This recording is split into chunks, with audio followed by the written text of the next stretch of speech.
Hi, I'm Cameron Shower, a gastroenterology doctor. That's a specialist of the gut. And today, I want to tell you about gut health. I want to cover 4 really important things that I think might change the way you think about your gut, think about your overall health, and without being too dramatic, may truly save your life. The first thing is, what is the gut? Well, the gut is the 10 to 12 meters of tubing between your mouth, where the food goes in, and the bottom where the stool comes out. The gut is made up of the esophagus or food tube that connects onto the stomach, that connects onto the small intestine, which snakes along for 5 to 7 meters, then connects onto the large intestine, 1.5 to 2 meters, where stool is made and passes out. As well as that, there's the additional organs, the pancreas and the liver, which sit in the middle of the abdomen that help to digest, process food, and eliminate the toxins and waste. Why are these things important? The gut is the engine to the body.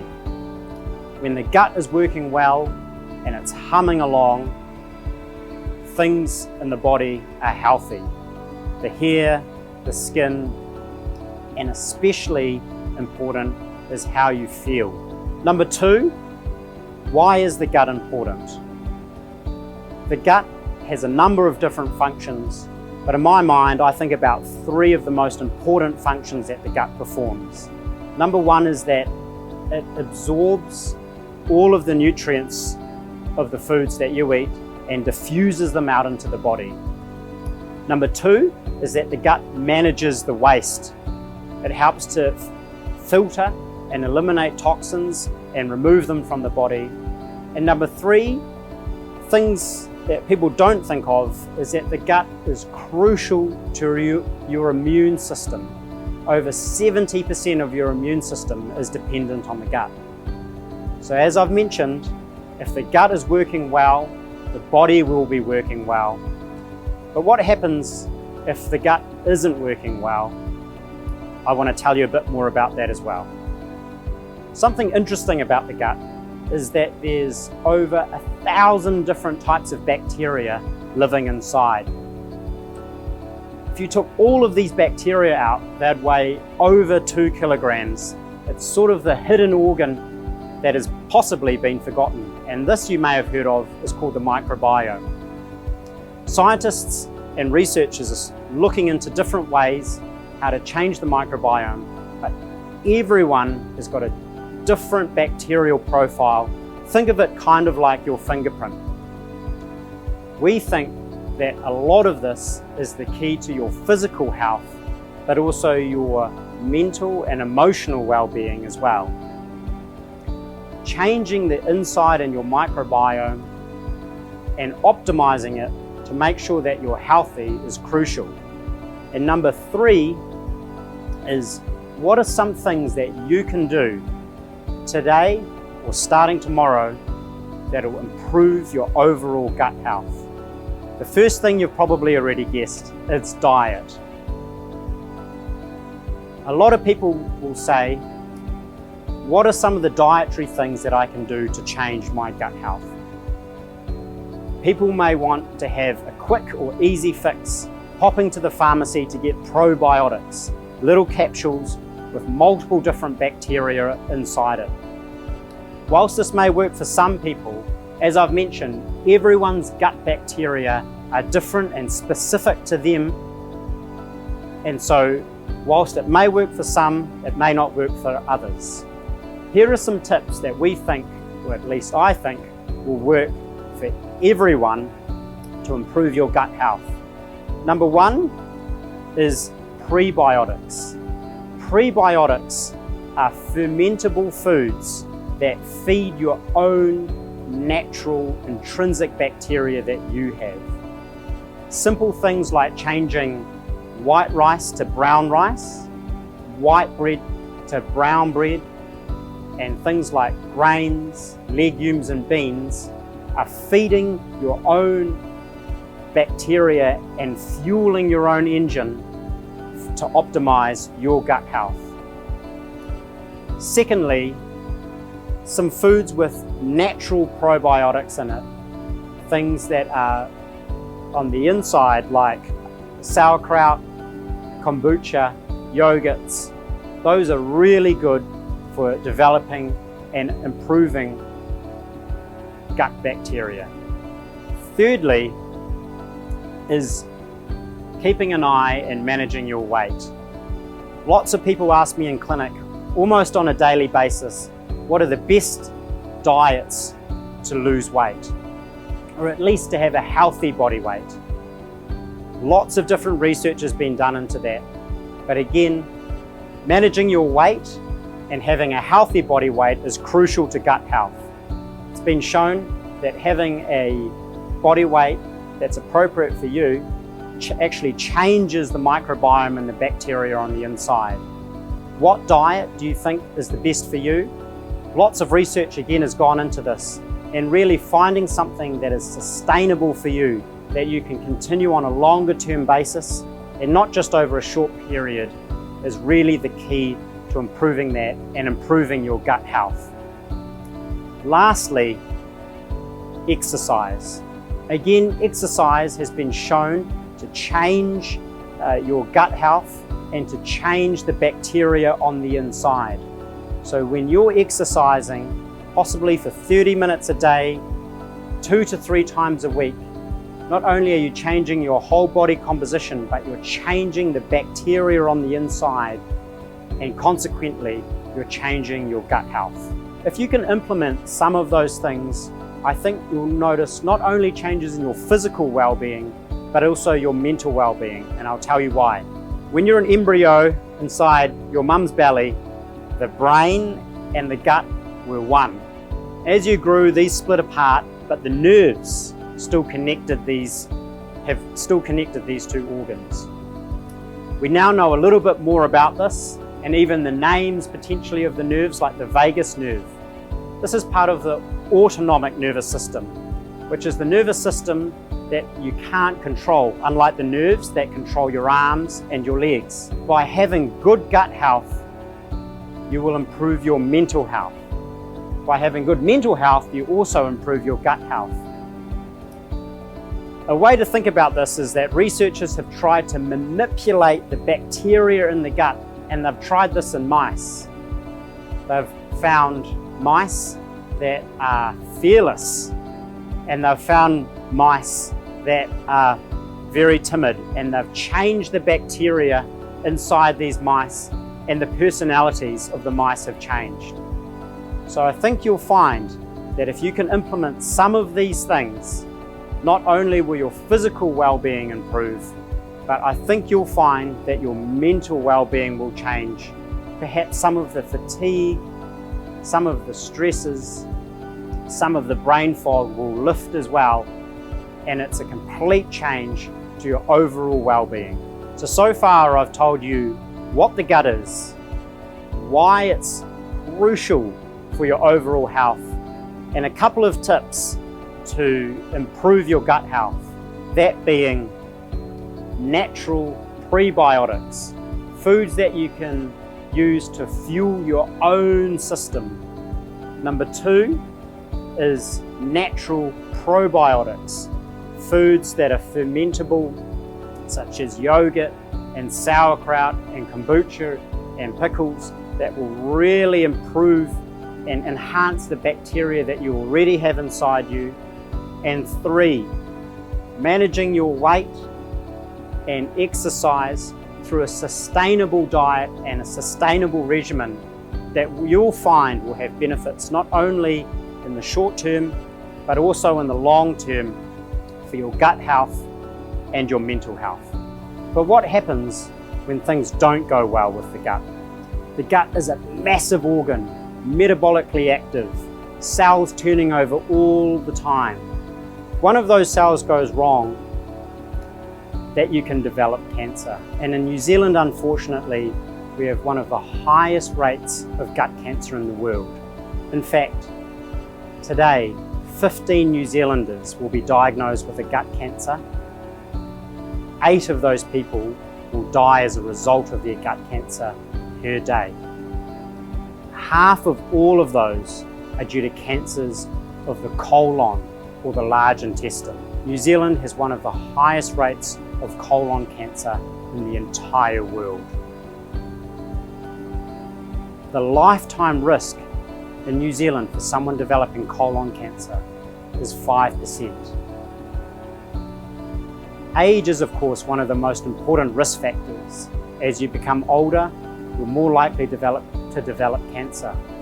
But this isn't just a disease of the elderly, and we've seen more and more young patients being diagnosed with colon cancer. In the age group between 20 and 49, there's a 4% year-on-year increase in the rates of colon cancer. 30% of colon cancer diagnosed in New Zealand is diagnosed under the age of 60 years old.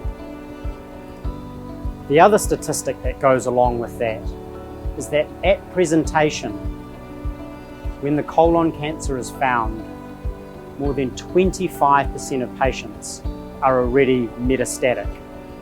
The cancer has moved outside of the colon into the rest of the body, and that's one of the highest rates in the Western world. Many of you will be sitting there thinking, why is this? Lots of people have been looking into that question, and there's certainly something that we have to do about it.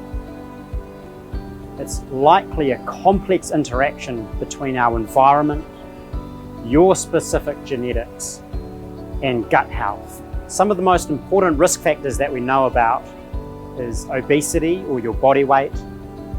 Many of you will already not be smoking, and we've discussed the importance of diet, higher in fruits and vegetables and lower in preserved meats. The other thing is to know your family history, particularly with bowel cancer, and that if you have a family member with colon cancer, that may increase your risk yourself of developing this by over 2 times. The other thing is to know your body. Keep an eye on symptoms or things that change for you. Specifically, bleeding from the bowel, tiredness and potentially a low blood count, which is a blood test that can be arranged through your GP. As a specialist, the trouble I have with diagnosing bowel cancer is that the symptoms are so non-specific and so varied. And potentially that's why there's a delay in diagnosis. What's really important is for you to know your own body, know what's normal for you, know what your usual bowel habit, which is different for each and every person. If that changes, and if that change is persistent, you should get that checked out by your GP and discuss it with them. It may be embarrassing for you, but as specialists and doctors, this is what we speak about day in, day out. Any alterations for you or anything that concerns you with regard to blood, with regard to pain, with regard to a change in the stool caliber or the consistency or frequency or urgency of your bowels, is really important for us to know so that we can help to change these statistics. Because the symptoms are so difficult to detect, New Zealand has introduced a bowel cancer screening program. Some of you in the age bracket may have been invited, aged 60 to 74. Bowel screening is in patients with no symptoms whatsoever. A stool test is completed to check for microscopic blood that you can't see. This has been incredibly successful in New Zealand at detecting both bowel cancer and also extremely early cancer that can be cured, as well as detecting and removing bowel polyps to even prevent cancer from occurring.